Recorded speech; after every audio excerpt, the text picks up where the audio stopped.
কেমন আছেন সবাই? আশা করি ভালোই আছেন। আমি সঞ্চিতা, আমার সামন্ত ক্রিয়েশন চ্যানেলে সবাইকে স্বাগত। সরস্বতী পুজোয় ছোট্ট একটা আয়োজন করেছিলাম, বাড়িতেই করেছিলাম। ঠাকুরমশাই আসবে, আমি সমস্ত কিছু রেডি করে রেখে তারপর চলে গেছি একটু রান্নাঘরে। ঠাকুরমশাই আসতে একটু দেরি হচ্ছিল, সেই জন্য ভাবলাম আগে রান্নাটা বসিয়ে দিই, টাইম লাগবে। আর আজকে এডিটিংটা কিন্তু কিছুটা আমি করেছি, কারণ আমি কোনো দিন এডিটিং করি না, বাবান করে, কিন্তু ওর যেহেতু পরীক্ষা সেহেতু আমি করার চেষ্টা করেছি। কেমন হয়েছে কিন্তু অবশ্যই জানাবে যে এডিটিংটা। আর এই যে গোটা সেদ্ধ বসিয়ে দিয়েছি, গোটা সেদ্ধটা একটু টাইম লাগে, ওই জন্য এটা আস্তে আস্তে হোক। তার করতে করতেই ঠাকুরমশাই চলে এসছে। ঠাকুরমশাই এসে দেখে নিচ্ছিলেন সমস্ত কিছু ঠিক আছে কি না। আর এখানে বাবান ফিজিক্সের বইটা দিয়েছে, ওটা নাকি ওর খুব টাফ লাগছে পরীক্ষার জন্য, সেই জন্য ফিজিক্সের বইটা দিয়েছে। আর ঠাকুরমশাই দেখে বললেন সব কিছু ঠিকই আছে।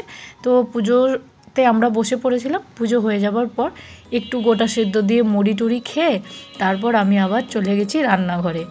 ছোটোবেলায় কি হতো, মা রান্না করতো আর আমরা ঘুরে বেড়াতাম, প্যান্ডেলে স্কুল যেতাম, শাড়ি পরতাম, কত কিছু স্মৃতি আছে। আর এখন তো বাড়িতেই, তবে বেরোনোর ইচ্ছে আছে, সন্ধ্যের দিকে বেরোবো। দেখি বাবান তো না হলে চিৎকার করবে, আর ও আমাকে নিয়ে একটু বেরোতে চায়, কারণ আমি একঘেয়েমি বাড়ির মধ্যে থাকি। তো বেরোবো, দেখি ইচ্ছা আছে, তার জানি না কি হবে। আর এখানে তো আলু ভাজা, বেগুন ভাজা আর পালং শাক ভাজা করছিলাম। সজনে ফুল পাচ্ছিলামই না, তো আগের দিনের কিছুটা ছিল, সেটা দিয়ে আমি সজনে ফুলটা শাক দিয়ে ভেজেছিলাম।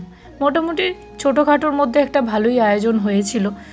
তো সরস্বতী পুজোটা নিয়ে সত্যি আমাদের বাঙালির একটা ভীষণ নস্টালজিক ব্যাপার থাকে। আর আমরা খুব ছোট্ট থেকে সরস্বতী পুজোটা নিয়ে খুব আনন্দে কাটাতাম। আগের বছরও সরস্বতী পুজো গ্রামে ছিলাম, খুব ভালোই কেটেছিল। এবছর বাবান আর আমি, কিছু করার নেই, বাড়িতে থেকেই ভালো থাকতে হবে। আর মাছের ঝাল আজকে তো করতে হয়, মাছ দিয়ে একটু ঝাল করতে হয় সর্ষে বাটা দিয়ে, সেটাই করছিলাম। বাকি রান্না বান্না করে বিকেলের দিকে একটু বেরোলাম, লাস্ট পর্যন্ত বেরোনো হয়েছিল। যাই হোক, আপনারা সবাই ভালো করে থাকবেন, সুস্থ থাকবেন, আনন্দে থাকবেন। আর ভিডিওটা কেমন লাগলো অবশ্যই একটা লাইক করবেন, কমেন্ট করে জানাবেন, আর আমার ইউটিউব চ্যানেলটা সাবস্ক্রাইব